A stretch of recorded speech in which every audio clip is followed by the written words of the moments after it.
on this episode of Season 3, Home. Third year, best moments was, of course, being a villain. Ha ha ha.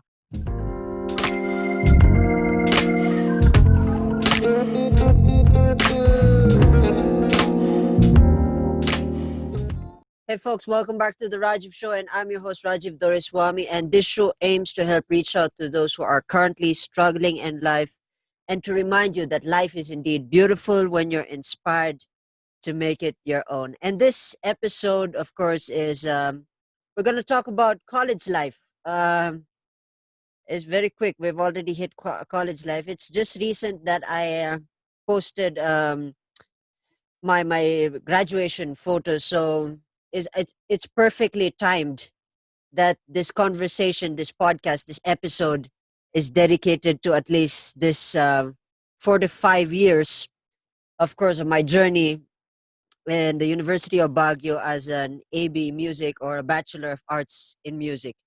But before we get into this episode, I would like to remind you to kindly hit that subscribe button if you're watching this on YouTube. Of course, hit that notification bell. And if you're listening to this via Spotify, Apple Podcasts, and all these other awesome apps like Breaker and all the other stuff, all the other good stuff, subscribe, download, do your thing. Just share some love, just share some love. Let's get on with the episode, shall we? Let's talk about the 5 years, of course. Let's subdivide them. The first year, the most memorable moments of my first year in music was, of course, not learning music. Shocking. The first year, I was supposed to learn GE subjects for the first 2 years before, of course, getting into music theory, uh, counterpoint, part writing, forms and analysis, and all the other good stuff. So, the first few years, GE subjects mentioned, I learned a lot about general subjects, which I don't really remember anymore, any of the needs and memorable moments was, of course, me competing, Mr. and Miss Eslas, and that was fun. Got second runner up, and I think best in sportswear. And then uh, I nearly entered the semis of debate. There was a inter-school debate, and it was fun. And I got to know other schools. Uh, Second year, of course, I the beginning of evening classes, which was, of course, mostly around 6 to 8 p.m. That was fun. I got to enjoy the nightlife as well. And third year, best moments was, of course, being a villain. Being a villain in a play, and of course, learning how to play uh, guitar, classical guitar, applied major, and getting in deep with music theory and part writing, and learning about music was fun. And then fourth year, of course, traumatic year, because first time I had anxiety, and that was based on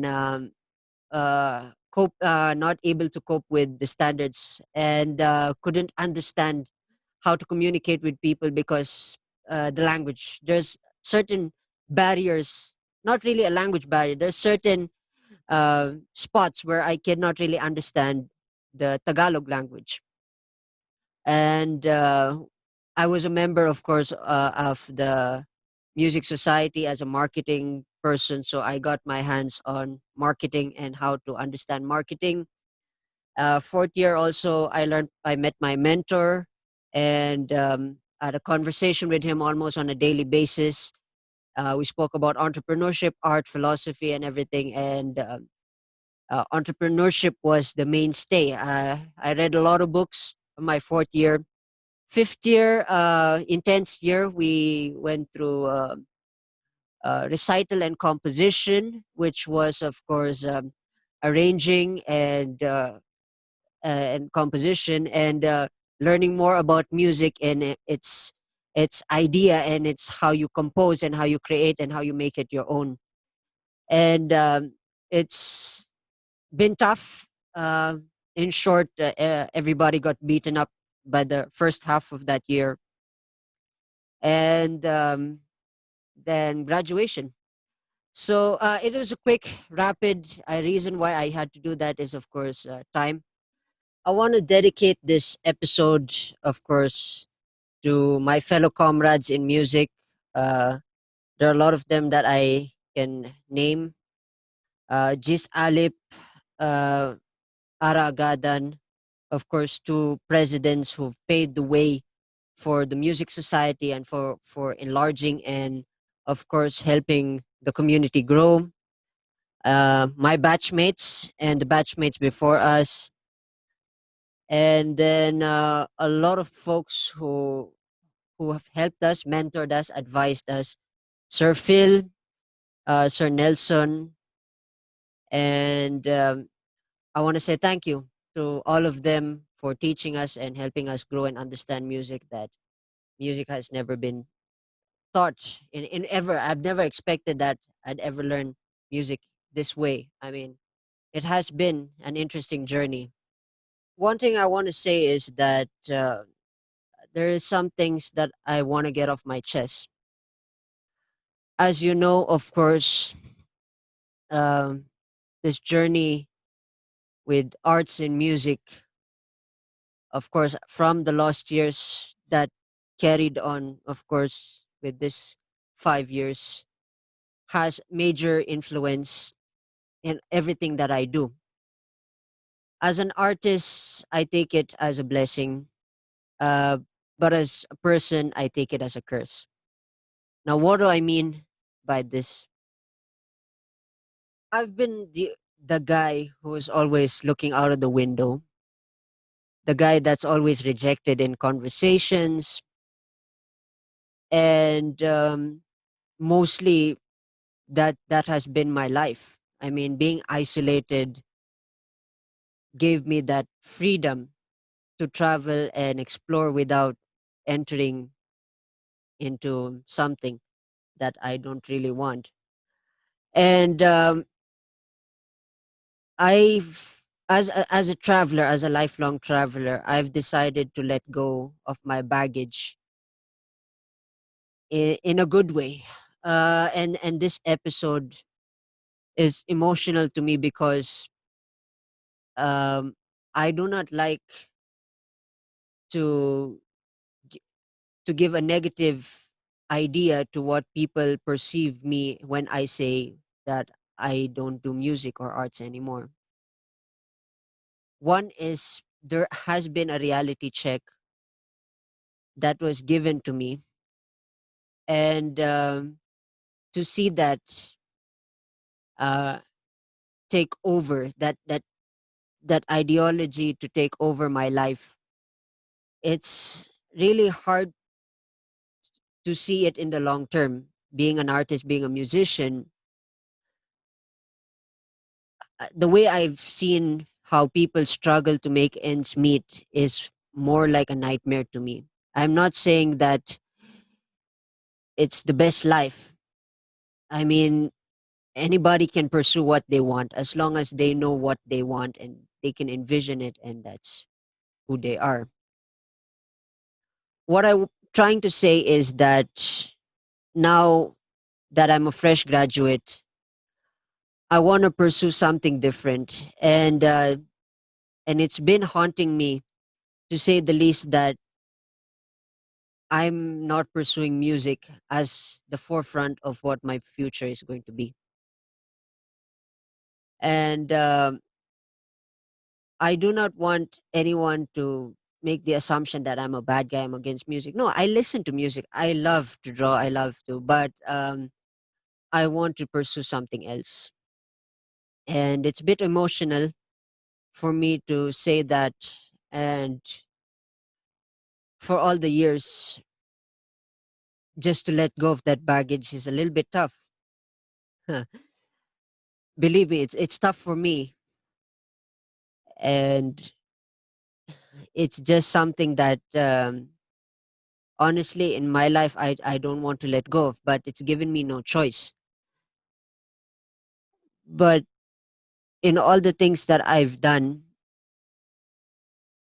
I'm always grateful for what arts and music has given me. A handful of people that I can talk to on a daily basis, and a handful of musicians that I've met over the years that have taught me something one way or the other. I want to say thank you for that to all those people from India, from Philippines, my friends, and those that hated me. I want to say thank you to you because had not been for those reality checks that you've given me, I would not be taking this leap that I'm taking right now from this day forward to the future. And like I said, this is a bit emotional. I'm sorry if people are tearing up, but for all the artists and all those passion project creators, I encourage you to pursue what you love, but you have to make sure that it could sustain you for a lifetime. Because if not, then find a way to make ends meet, but still pursue what you do. Because I'm not discouraging you. It's just that my vision, my views in life is much more different now than it is 5 years ago. And thanks to everybody who's been there with me for 5 years and beyond 5 years, I am grateful for what you've done. And thank you so much for those who are tuning in. Much love for the support, the countless support, of course, of this new venture, this podcast. This is one venture, this podcast, and countless other projects that I'm pursuing. Thank you so much for your support. Much love. And if you want to connect with me via social media, Facebook, Twitter, Instagram, YouTube, just find me at Rajiv Doreswamy, and I'm always happy to have a conversation with you. And with that in mind, I hope you folks learned something, a thing or two, about this episode and about me and my personality. I hope you learned something. With that in mind, have a good day, have a good night, have a good afternoon. Cheers, and stay safe. Are you looking for amazing podcasters from the Philippines? If so, check out the Philippine Podcast Directory, which has 100 different varieties of podcasters ranging from educational to motivational to even inspirational content that can help brighten your day. Philippine Podcast Directory is also available on Facebook and on Instagram at Philippine Podcast Directory. So check out the Philippine Podcast Directory for some amazing podcasts fresh from the Philippines.